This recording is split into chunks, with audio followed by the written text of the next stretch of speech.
The Kalari ship Peaceful Dawn was falling apart piece by piece. Captain Thalera watched helplessly as another blast from the Vorthak warships tore through her vessel's crystal hull. Her 4 arms moved frantically across the control panels, but nothing seemed to work anymore. The beautiful ship that had once carried peaceful traders between stars was now just floating scrap metal. "Captain, we're losing life support on decks 4 through 7, called out her communications officer, his voice shaking with terror. Through the cracked viewports, they could see the massive Vorthak dreadnoughts closing in like hungry predators. These weren't just warships. They were mobile slaughterhouses designed for one purpose: hunting weaker species for sport. Thalera's crystalline fingers trembled as she activated the emergency broadcast system. She knew this was probably her last chance to warn anyone who would listen. The Kalari had always been peaceful. They grew beautiful gardens on their crystal worlds, created art that could make entire civilizations weep with joy, and had never harmed another living being in their 1,000-year history. Now they were being systematically exterminated by creatures who found their suffering amusing. "This is Captain Thalera of the Kalari Confederation vessel Peaceful Dawn," she spoke in the transmitter, her voice carrying across the galaxy on every emergency frequency she could access. "The Vorthak Empire has invaded our worlds. They are not just conquering us. They are hunting our people. Our children hide in caves while these monsters stalk them through our burning cities. They take our young ones alive and—" Her voice broke. She couldn't finish describing what the Vorthak did to capture Kalari children. The transmission showed everything. Video feeds from Kalari colonies displayed scenes that would haunt anyone with a conscience. Families running through streets lined with burning crystal trees. Parents shielding their younglings as massive Vorthak hunters dropped from the sky, their razor-sharp claws gleaming in the firelight. These weren't soldiers fighting soldiers. This was systematic genocide disguised as entertainment. "Please," Thalera continued, tears flowing down her face like liquid starlight. "If there is anyone in this galaxy who still believes that innocent life has value, we need your help. 7 of our worlds have already fallen. 3 more are under siege. The Galactic Council calls this an internal matter between predator and prey species. They say it is natural law, but this isn't nature. This is evil." The signal bounced across space for 3 long days, traveling through hyperspace relays and communication networks that connected thousands of civilizations. Most who received it simply deleted the message. The Altarians sent some medical supplies, but warned they couldn't get involved militarily. The Centauri Federation offered to accept a few thousand refugees, but made it clear they wouldn't fight. The mighty Crystalline Empire, with their advanced technology and powerful fleets, issued a statement expressing concern but took no action. The message finally reached a small monitoring station at the edge of the Sol system, where Lieutenant Commander Jack Morrison was working the night shift. Morrison had joined Earth's Defense Forces 5 years earlier, after growing up on stories of humanity's bloody history. He understood war, understood what it meant when stronger nations preyed on weaker ones. As he watched the Kalari transmission, something deep in his gut twisted with rage. "Admiral Hayes, you need to see this immediately." Morrison called across the station's quiet bridge. Catherine Hayes had been reviewing supply reports, trying to solve the eternal puzzle of keeping Earth's growing fleet properly equipped. She was a veteran of humanity's last major conflict, a woman who had seen what happened when good people did nothing while evil flourished. Hayes watched the entire transmission in complete silence. Other officers gathered around: Commander Robert Sullivan, Major Lisa Bennett, Captain David Miller. These were people who had sworn an oath to protect innocent life, not just human life, but all life. They watched Kalari parents throwing themselves between their children and Vorthak hunters. They saw entire cities burning, while civilians fled in terror. "How many worlds have they taken?" Hayes asked, her voice steady but her eyes burning with control fury. 7 confirmed destroyed, 3 more under attack, Morrison replied. "Intelligence estimates the entire Kalari Confederation will be extinct within 6 months if nothing changes." Hayes stared at the screen, showing a Kalari child, no older than a human 6-year-old, cowering behind the body of his dead mother, while Vorthak soldiers laughed and prepared their weapons. In that moment, something fundamental shifted in the Admiral's mind. The same thing that had driven humans to fight fascism on Earth, to stand against genocide wherever they found it. "Get me fleet command." "Hayes, ordered." "Tell them we have a situation that requires immediate attention." The other officers exchanged glances. They all knew what that tone meant. Humanity was about to do what humanity did best: fight for those who couldn't fight for themselves. 2 weeks after the Kalari distress signal reached Earth, Admiral Catherine Hayes stood in the most secure room on the planet. The United Earth Defense Council chamber in Geneva buzzed with tension as holographic displays showed the grim reality spreading across distant star systems. Red markers indicated fallen Kalari worlds, while yellow ones marked planets currently under siege. The Vordak Empire was expanding like a disease, consuming everything in its path. "Let me make this perfectly clear," General Marcus Webb said, his weathered face grim as he gestured at the tactical displays. Every major galactic power has already weighed in on this situation. The Altarians sent bandages and painkillers. The Centauri offered to house refugees in camps on their outer colonies. The mighty Crystalline Empire issued a strongly worded statement condemning the violence. That's it. Everyone else has turned their backs and walked away. Defense Minister Emily Carter leaned forward in her chair, her British accent sharp with frustration. "Admiral Hayes, help me understand something. You're asking us to commit Earth's entire military to a war happening thousands of light years away, against an enemy we've never fought, to save a species most humans have never even heard of. What exactly makes you think we have any chance of success?"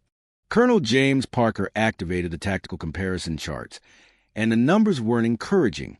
His voice was steady, but everyone could hear the concern underneath. "Ma'am, the intelligence reports paint a pretty clear picture. We're looking at being outnumbered 5 ships to every one of ours. Their plasma weapons have a 30% longer range than our railguns. Their energy shields are designed specifically to deflect the kind of weapons we use. On paper, this looks like suicide." The room fell quiet. These were military professionals who had spent their careers calculating odds, weighing risks, making hard decisions based on cold facts. The facts were screaming that humanity would be walking into a massacre. Then why are we even having this conversation? General Webb demanded, "If we can't win, if we're just going to throw away human lives in a pointless gesture, what's the point?" Admiral Hayes had been quiet through most of the discussion, but now she stepped forward. Her voice carried the weight of someone who had seen too much war, too much unnecessary suffering. Because sometimes the most important battles aren't the ones you can win easily. Sometimes you fight because it's the right thing to do, regardless of cost. She activated a new display showing detailed analysis of Vordak military tactics. Look at their battle records over the past century. Every single engagement follows the same pattern. They show up with overwhelming force against defenseless targets. They terrorize civilians. They hunt for sport. But notice what's missing from their files. Captain Thomas Anderson, recently returned from a reconnaissance mission near Vordak space, raised his hand. "Ma'am, they've never faced real military resistance. Every species they've conquered either surrendered immediately or fought traditional defensive battles. None of them ever took the fight directly to Vordak ships." "Exactly," Hayes continued. "The Vordak are hunters, not warriors. They're used to chasing prey that runs away. They've built their entire military doctrine around terrorizing weaker opponents. But what happens when the prey decides to bite back?" Colonel Parker pulled up combat footage from human conflicts throughout history. "Admiral, are you suggesting we use our experience with asymmetric warfare?" "I'm suggesting we use our experience with being the underdog," Hayes replied. "Every major human conflict taught us the same lesson. When you're outgunned, you don't fight fair. You hit them where they don't expect it. You use weapons they aren't prepared for. You make them fight on your terms, not theirs." Minister Carter studied the tactical projections. Their ships are larger, more heavily armed, but they're also designed for long-range intimidation tactics. What if we close the distance, force them into close-quarters combat? "Their energy weapons are devastating at long range," Anderson added, warming to the idea. "But our kinetic weapons punch through energy shields like paper. Get close enough, and their advantages disappear." General Webb looked skeptical. You're talking about ramming speed attacks against superior forces. The casualty rates would be enormous. Hayes met his gaze steadily. General, I've read the reports from every Kalari world that's fallen. Entire populations hunted to extinction. Children used as live targets for sport. If we don't act, we're looking at complete genocide of an innocent species. How many human lives is that worth preventing? The room went quiet again as everyone absorbed the weight of the decision. These weren't just military calculations anymore. This was about what kind of species humanity wanted to be in the galaxy. There's something else, Hayes continued. Intelligence suggests that other subjugated species are watching the situation carefully. The Vordak Empire controls dozens of species through fear and intimidation. If we can prove they can be beaten, if we can show that someone is willing to stand up to them, we might not be fighting alone for long. Minister Carter nodded slowly. A single victory could spark uprisings across their entire empire, or it could make us the primary target, Webb countered. Hayes smiled grimly. General, I've got news for you. The moment we received that Kalari distress signal and didn't immediately delete it, we became their target.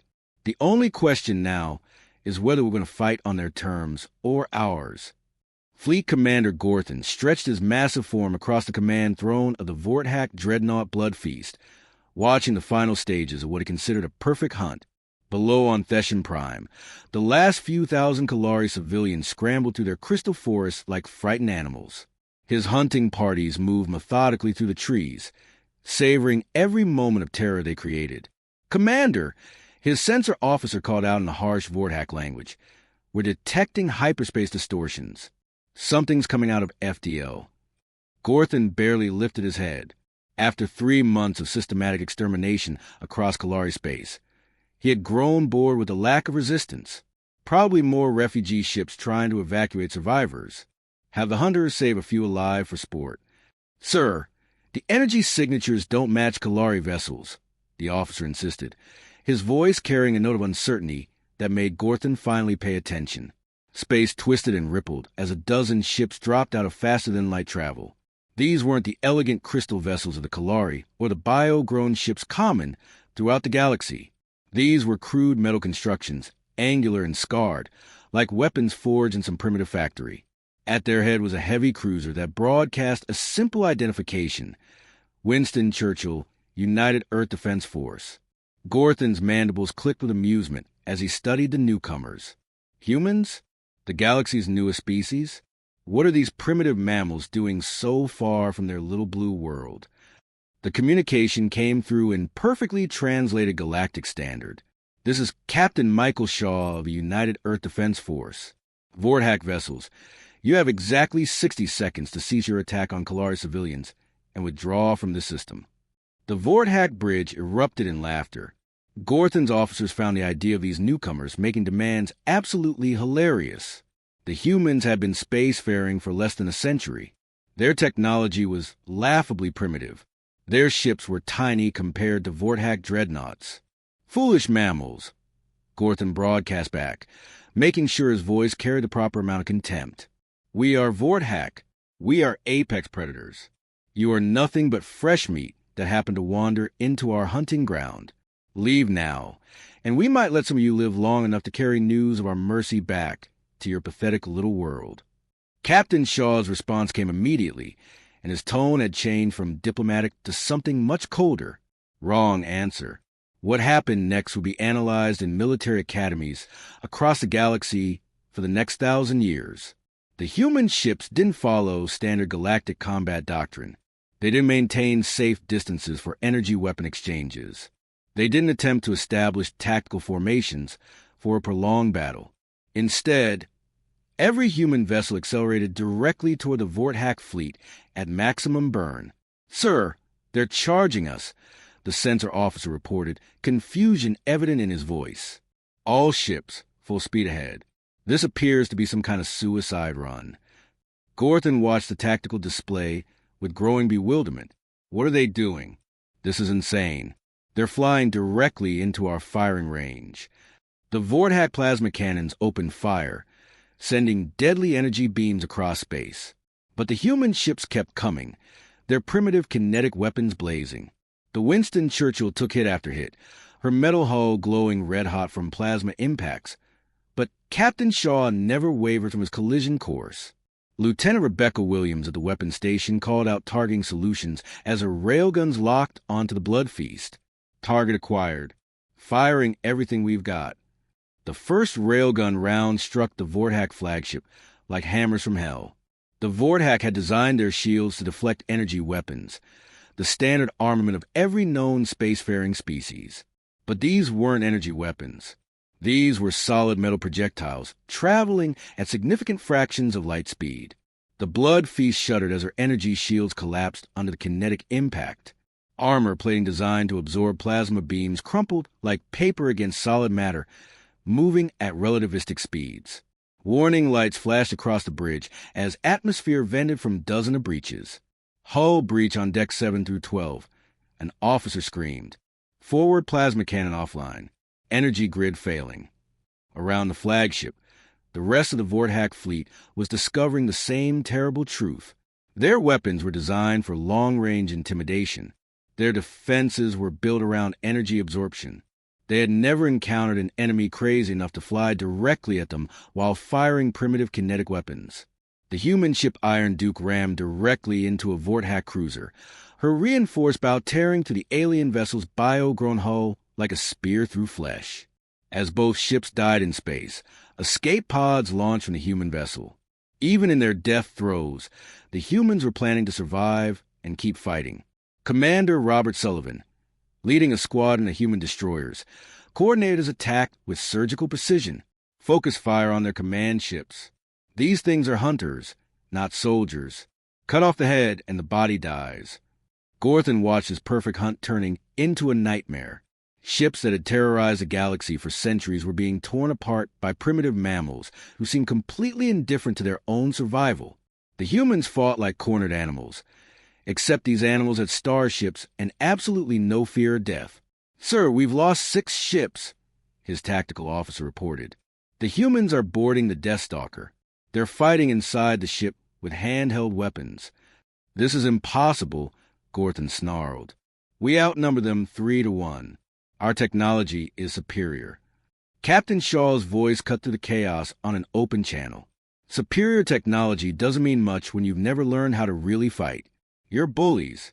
You prey on the weak. But today, you picked on the wrong species friends."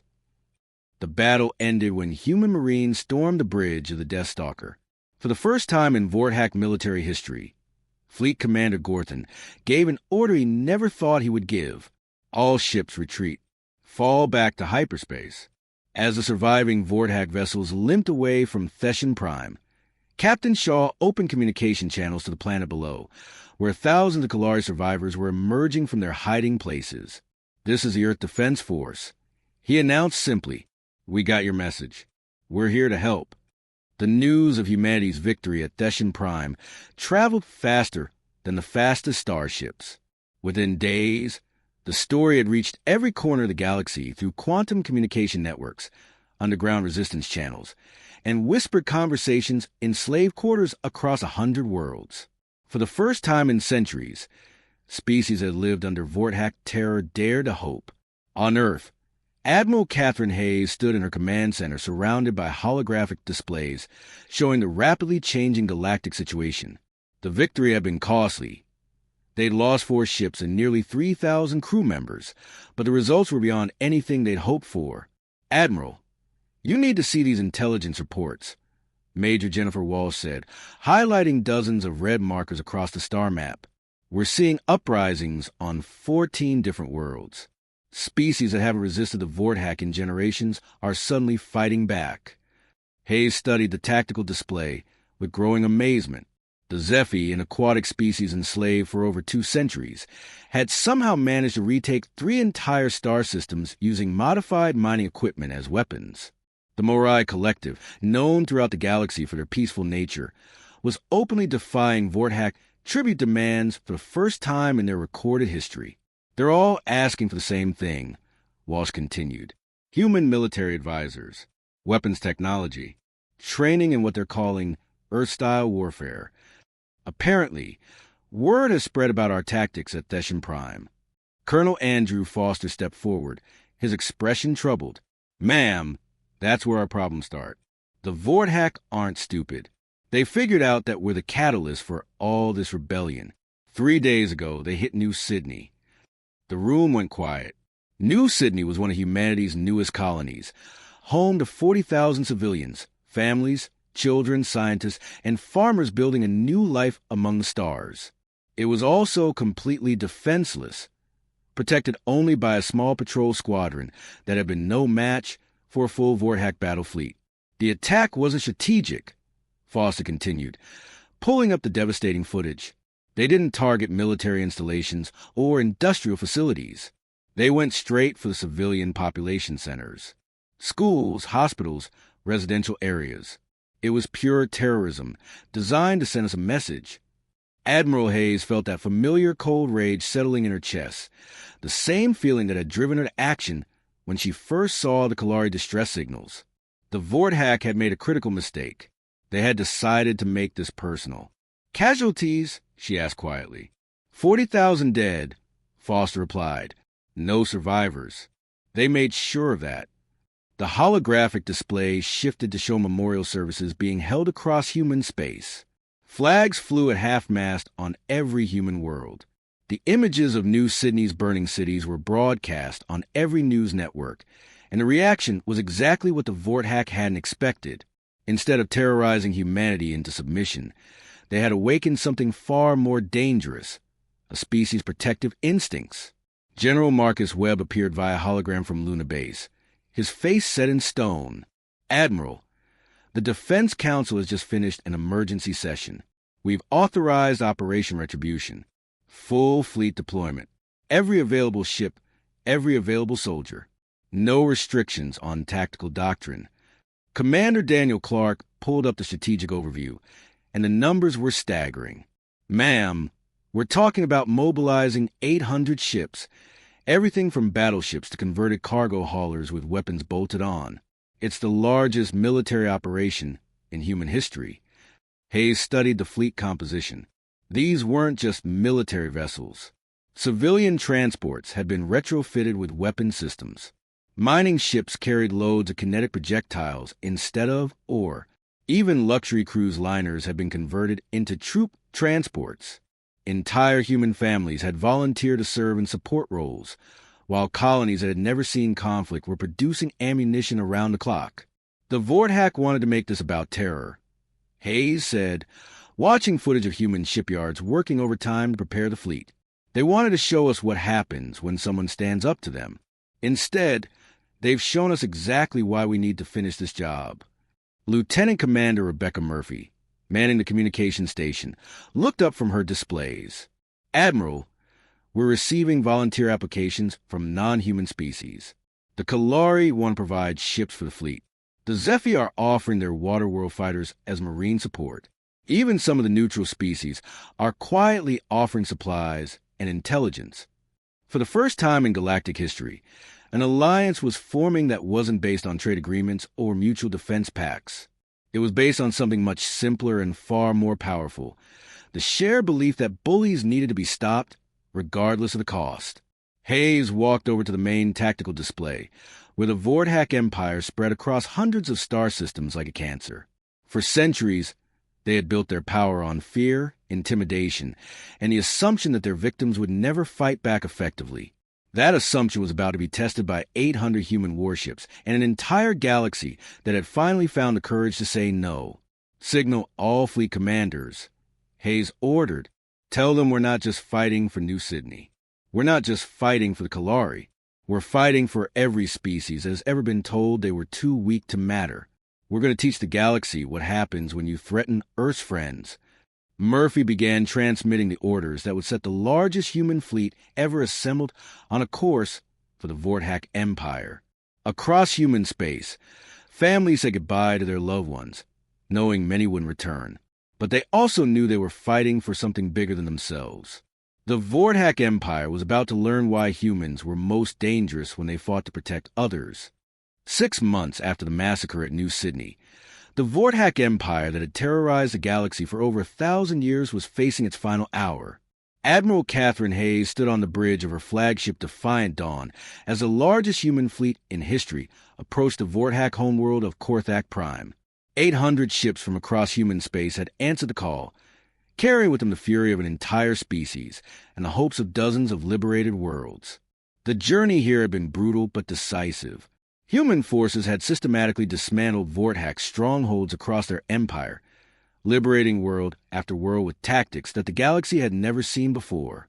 While other species fought traditional space battles at safe distances, humans had pioneered boarding actions, ramming attacks, and close-quarters combat that turned every engagement into a nightmare for their enemies. Admiral, long-range sensors are picking up the Vorthak home fleet, Captain William Thompson reported from his tactical station. 200 ships in full defensive formation around the planet. Everything they have left.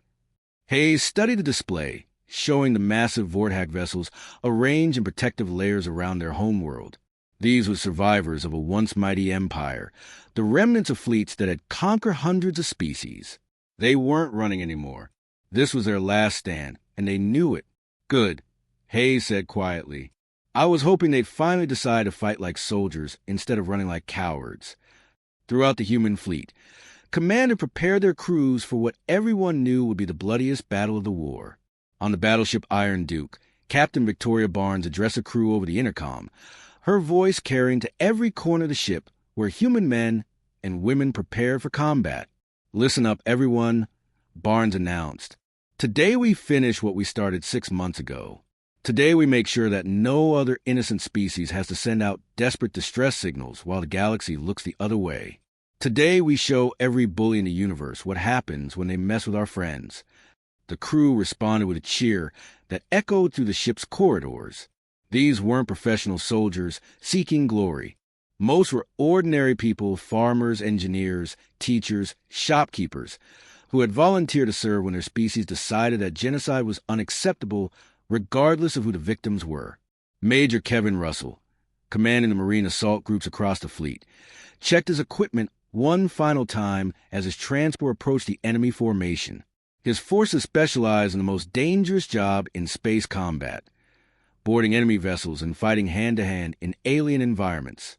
It was brutal, terrifying work that most galactic militaries considered suicide. Humans had made an art form. Remember what we learned on Theshan Prime. Russell told his Marines over the comm system. These things like hunting helpless civilians, but they fall apart when someone fights back. They're not soldiers. They're bullies with big ships. The battle began exactly as every other human engagement in this war, with tactics that made no sense to anyone else in the galaxy.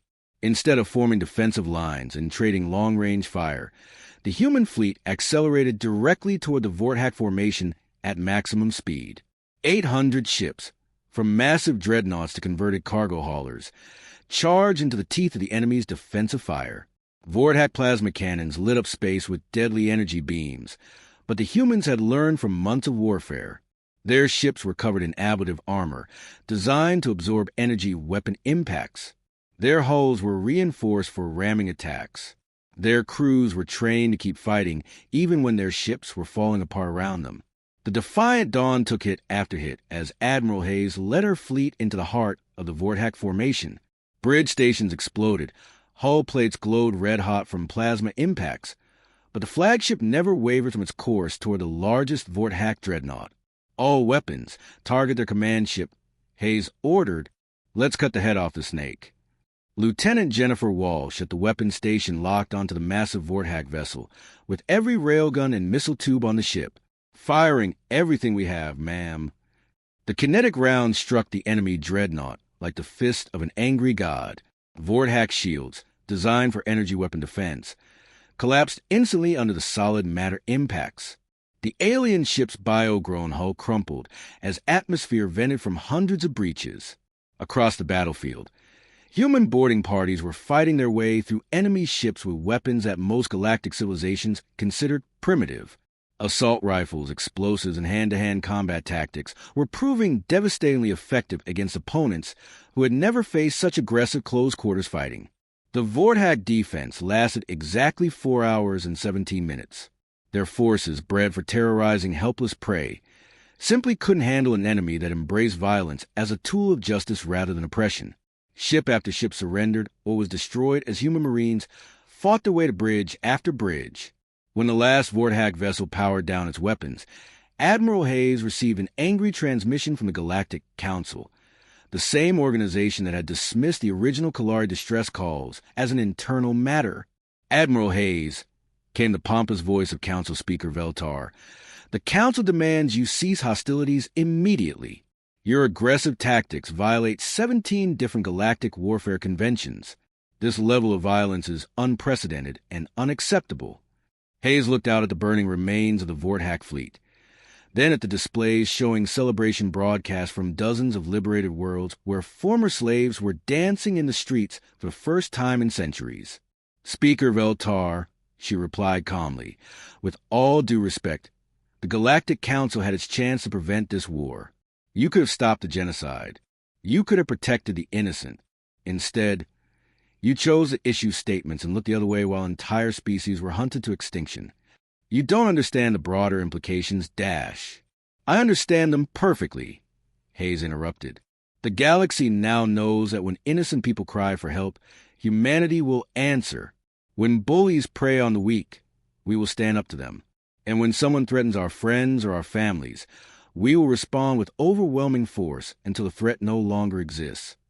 3 days later, the formal surrender ceremony took place aboard the Defiant Dawn. The remaining Vorthack leaders signed treaties guaranteeing full reparations to every species they had oppressed, the dismantlement of their military, and the establishment of monitoring stations to ensure they never again pose a threat to peaceful civilizations. Captain Dalera the Kalari, the same officer who had sent that desperate distress signal that started everything, stood beside Admiral Hayes as they watched former Vorthack slave worlds celebrate their freedom across hundreds of star systems. "Admiral Hayes," Dalera asked in her musical voice, "why did your people come? You barely knew we existed. You had nothing to gain and everything to lose." Hayes watched the celebration broadcast showing children playing safely for the first time in their lives, former enemies working together to rebuild shattered worlds, and species that have been enemies for millennia now cooperating as equals. Because, she said simply, someone had to, and if not us, then who? The galaxy had learned the most important lesson in its history. Humanity might be young, might be considered primitive by ancient civilizations, but they possessed something that all the advanced technology in the universe couldn't create: the absolute refusal to let evil triumph when they had the power to stop it. In the end, that made all the difference.